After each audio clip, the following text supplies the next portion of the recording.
So I create a world of myself, you create a world of yourself. Strangely enough, thus, though we are citizens of a geographically the same earth, the same world, each one of us is living from birth to death in our own private world. See, in your own house, you, your father, mother, or children, do you think all of us are living the same life? Same house, no doubt. Eating from the same plate or kitchen, all right. See, enjoying the same table, true. Living and sleeping in the same bed. And yet, the father has got his own worries and anxieties, which he can't share with the mother. The mother has got her own worries. And the little tiny baby lying between them, you think that he is innocent or nice, happy. The fellow is worried about how to go tomorrow to school. Because the bully in the school said that tomorrow I will give you, today I have no time. He has got his own worries. Each one of us has got our own tiny world. At a rare moment, your life and my life slightly come in touch. And there we say that, oh, we are all of the same university, same school, same profession. But do you mean to say two members of the same profession has got the same life? Oh, man and wife, we are together. What together? Each is living its own private worries and anxieties, nor can't even share. Thus, even though we are all living in the same globe or the earth, the world, each one is in his own subjective experiences while living his own life. Each. Wherever there is friendship and love, to an extent we overlap each other. Thus, if I am creating my criminal world and you are creating your divine world and another is creating his just world, what is this world?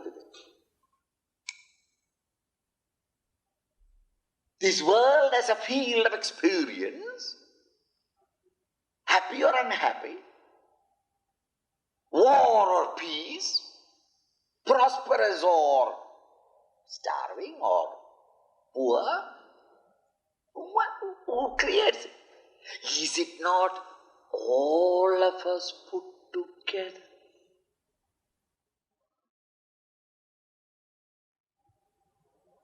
I am trying to lift you from the microcosmic viewpoint to the macrocosmic viewpoint.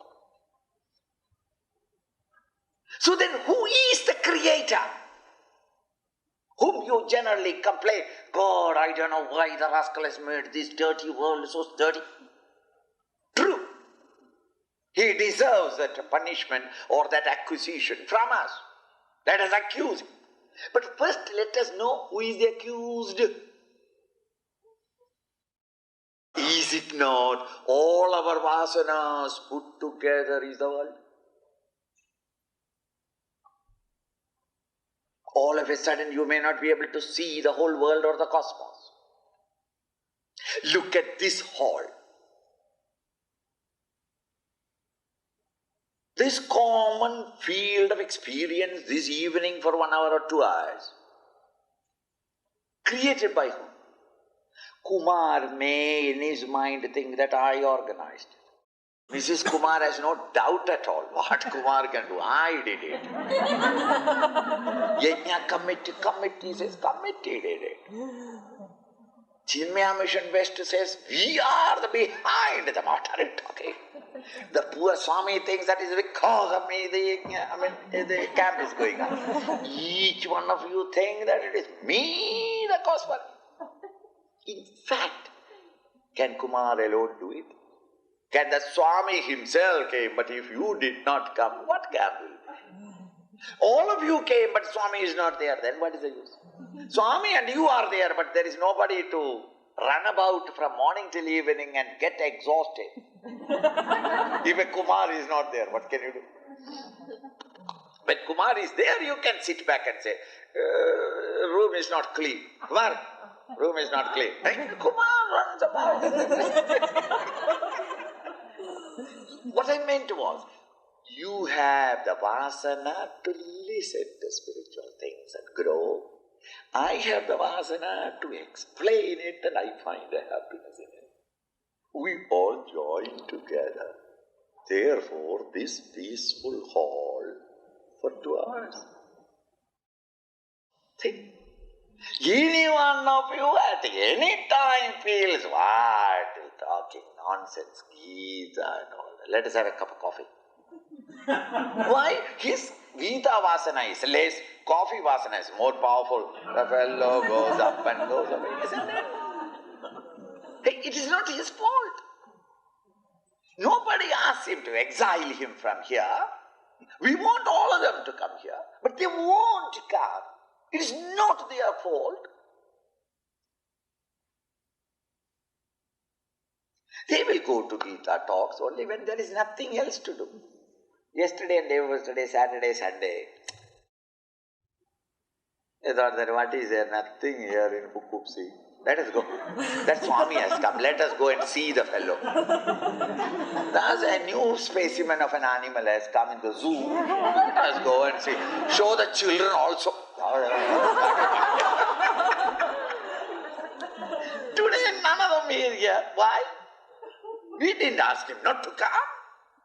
It is all up and up and up. Oh, each individual's own vasana. This total vasana of all living beings put together. The individual, it is called avidya. My ignorance of the higher reality makes me misunderstand myself to be a limited creature and then work. Okay. When that total vasana, the entire macrocosmic vasana of every crawling ant took, the greatest prophet or the scientific genius in science and mathematics, all of them put together, that total avidya is called a macrocosmic avidya. We call him as Maya. When the infinite consciousness functions through avidya, there is the expression of you, the individual dynamic, conscious being, the Jeev, the ego, I, and my world. When the same infinite consciousness, Narayana, functions through the total vasanas of all called Maya, there comes the guy, the creator of the whole universe. Who created this whole? All our vasanas put together. My vasana created me, the Swami.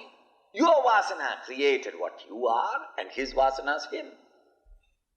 But all our vasanas at this moment is converging into one activity, and therefore this field of communication that we are experiencing is created not by a single individual, but all our vasanas put together.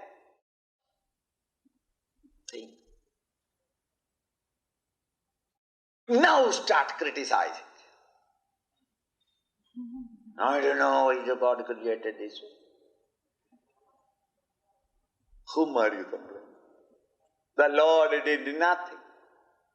He expressing through the total vasanas, the Maya, there you are, the whole universe of being. Even it is functioning through the limited ego of the individual, there is the dynamic, conscious you. Whether it is your vasana or the totality of vasanas. Mama Maya, my Maya, the Lord says, my Maya meaning my equipment of the total vasanas existing. The vasanas are not created by him. It is created by each individual. In his independent free action, you have been given the freedom to damn yourself or make yourself. In our judgments, we did wrong things. Wrong vasanas are in us. He has given you complete freedom. and he is trying to express through it. Devi Hesha Gunamayi. This Gunamayi, this of the nature of three gunas, this divine Devi, goddess or power, Mama Maya Duratya, this my Maya, is indeed very difficult to cross over. Individually you watch, it is very difficult to cross over the vasanas. When you have got a habit, it's very difficult to cross. Oh, Swami, I am struggling hard to give up coffee, a little cigarette, a little bad habit. In the 4th grade, I think, or 5th grade, 4th grade, I had a teacher, strange. He has got a habit of, he talks like, as though the collar is eating up him. He does like that. Now each time he did it, I also sat down. I did it. Just for the joke of it. And he can't say anything. Why are you doing it? Sir, you are doing it. Therefore, I am also doing it. I did it. Now by the time that evening when I was going home, I did it 2-3 times. In home also I did 2-3 times. In a week's time, my dad looked at me. What the hell are you doing? Nothing, I don't know, I feel like it has become a habit. He had to give me 2-3. Next time I see you, I will break your head. Come on. I said, I don't want to do it, but a little thing like that. Biting the nails. Once you start biting, I tell you, anywhere you are sitting down, you are trying to find out anywhere I can bite. Because it's already bitten. It goes on doing it. It's not japa.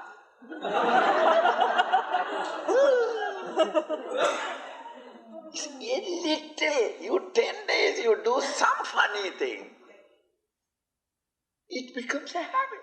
And after having got an habit, to get out, I am talking of a simple thing. The other habits of sensuousness, vulgarities, or the expectation that happiness is in the world outside, these are all come from plant kingdom or unicellular organism onward, trillions of years. This vasana, it is not easy to cross over. Mama Maya Duratya, it is very durga, very difficult to cross over. Hey Bhagavan, if thus I am caught up from a chain, from a shackle, I can't come out, then why are you explaining anything to me?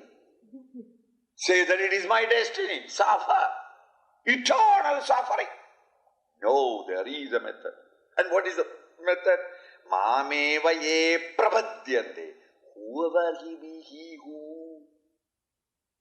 turns his mind and intellect's attention to me, surrenders to me, constantly remembers me. Those who have turned towards me. Maya medam taranti te taranti surely will cross over. Maya medam etam maya.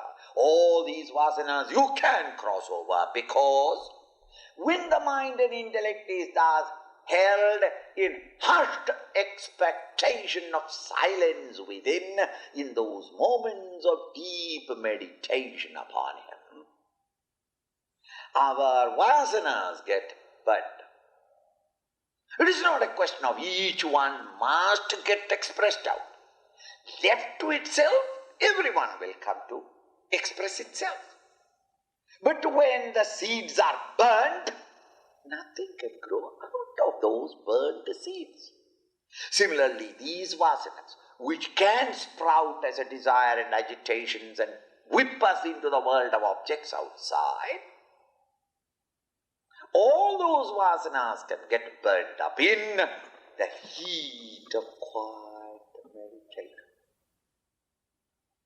A mere exposure of your personality, to that silence within, where the storms of the world of objects and their passions are not disturbing.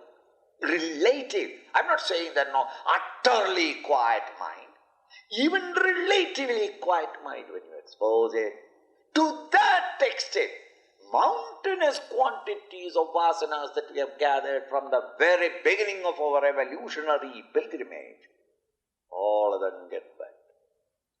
So turn towards me. In the Bible it said, turn towards me, I will save you. Come to me, I shall save you. But if you go out, devil will take care of you. This is simple, in simple language. To the fishermen of Galilee, that is sufficient. To the modern man, it must be explained why and how meditation helps.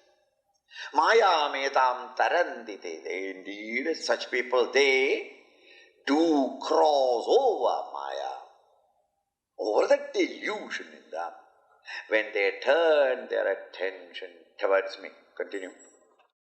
Namam dushkrutino mudhaah. Namam dushkrutino mudhaah. Prapadyante naradhamaah. Prapadyante naradhamaah. Mayaya pahrita jñānaah. Mayaya pahrita jñānaah. Asuram bhavamashritah. Asuram bhavamashritah. Namam dushkritino mudha. Not that he is unintelligent.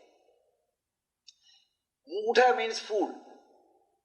Such fools. Fools, when you say, it is not addressing you all as fools. It is not that sense of the term.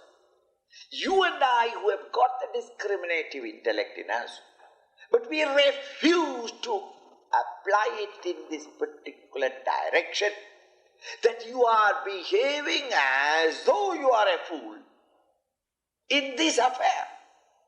See, just as you say to your friend, don't be a fool. That doesn't mean that you are a permanent fool. I appreciate your intelligence, but I'm surprised that even though so intelligent, why are you running after that dirty girl? Don't be a fool. No, she's squint-eyed, hunchbacked. See, all that she needs only is now only a broomstick. And you say that, Swamiji, what are you talking? Look at her from my eyes, with my eyes. She's an angel. She's with the golden wings. Yes, on a broomstick. I tried to tell him and make him understand, but then he has been fascinated by that temptation, let us say, that he sees glories and aura around the thing that he is fascinated by.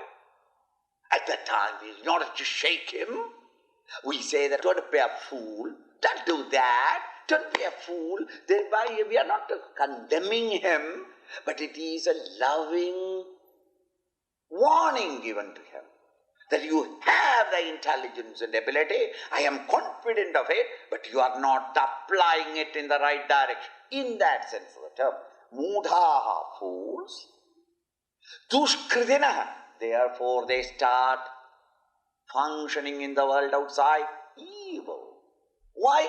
Under the propulsion and promptings of selfishness and agitations, or the vasanas. Dushkritino mudhaha namam prabhadyante. They cannot come to seek me. They are so fully engaged. Swamiji, every day is not a Sunday. When there is nothing else to do, I don't mind coming to the Gita class. But when there is something else to do, I am tired in the world of tensions. Swamiji, you don't know, you get your Guru Dakshina very easily. We have to work hard, sweat, cheat everybody, then only we can get what we want. Dushkritina, those who are living in selfishness, prompted by selfish desires and agitations, those people never seek me. It is not their fault. They are so much fascinated by the outer world. They go on functioning and they are exhausted by evening, that there is no more any mental energy for even questioning what I am doing myself. And whenever you got a little time, it's the pleasures of the world outside. Never do we keep quiet for some time. Give the mind a chance to think and understand itself. Those such good people, prabhadyante naradhama. They are all nara, they are all human, bipeds. But adhama, the lowest type of human beings, recently learned to walk on the hind legs. Till now it was 4 legs. Recently. Therefore that animal instinct of running about and eating and sleeping and mating, these are very powerful in them. The humane qualities of concern for others, tenderness, love, affection, mercy, forgiveness, these are not yet developed. At this moment is only lick the body and make it polished. Eat, digest. Some fire near the fireplace, sleep. And get up and stretch. And then eat. And then lick. And lick all over like a cat. And then sleep comfortably. And then wake up. And if you want to go out, scratch on the door. And then the mother, the lady of the house who is looking after the cat, cat goes out. Even while he is cleaning himself, he is watching the other birds which he could not get. And when he comes back, miserably he comes back. That's beautiful birds are there. Nobody is giving me, he is only giving me this ready-made food. Canned food, but then beautiful food is available there. I did not get it. What is the difference between that animal and the average man who is also constantly living only at the superficial level of our personality, never trying to plumb the depths in us, the inside in us? Naradhama. It is not their fault. We are not blaming them. They have only not yet evolved. Their intellect cannot think, not that there is no capacity to think, but that discriminative power is not evolved because of the mental constant endless agitations. They, mayaya apahrita jnana, their entire discriminative faculty in them, the scientific acumen to think correctly, all that ability has been apahridam, looted away, pickpocketed. By whom? Mayaya. By the vigor and force of the thrust of their own vasanas. There is no other way at that time except do your duties in the world. Duty towards yourself, your father and mother, your wife and children, your community, and slowly expand your situation, your field, and do the work as a duty. In one word, when I am doing my duty, there is no assertion of I am doing it, then it is not duty. And there is no expectation of results. When I am doing my duty towards my son, I am not expecting that the son will one day look after me. Then it is not duty that I am doing. It's an investment. Because my son seems to be more intelligent than me and therefore it is good to invest on him. Why? Because later on I will get it in compound interest return. That is business proposition. But it is my son. It is my duty. Just as my father looked after me, let me also look after him as best as he can. And later on, whatever he wants to do, let him do it. Without expectation of results, without a self-aggrandizing ego in it. When we do something towards our father, our mother, or our wife, or our children, when we are doing it, it is called a duty. In one word, those who are thus turning all their activities as duty and performing them as best as they can, when they thus act in the world outside without ego and egocentric desires, the existing vasanas get exhausted, and therefore the pressure of vasana on amanda is reduced. The amanda is dissipation into the world of OET is curtailed, and therefore the mind and intellect gets surcharged with its own dynamism. And the discriminative power that is already in the mind comes to manifest. With the discriminative mind, he can perceive the higher.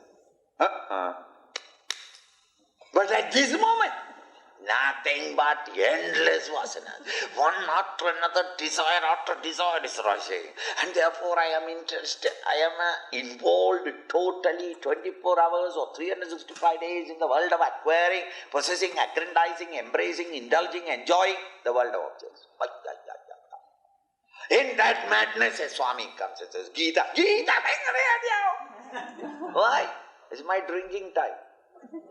This is my walking time. This is but the time. There is no time. Everywhere you hear. Children we collect and say, let us teach them at least Sunday, one day. Swamiji, please don't do that. He has so heavy work in the school. It's only one day for the poor fellow to run about a little. What? At that time you are teaching him Gita. You please let him play. Okay, play. When he has grown to a teenager, we come to you. Ayo Swamiji, sports. Okay. When he's at 20 years old, we come to you. Ayo Swamiji, not now.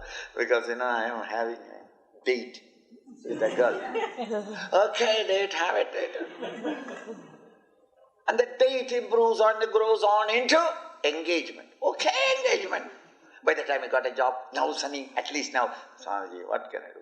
Next month is my marriage, let me finish that and then I will come and listen to Gita.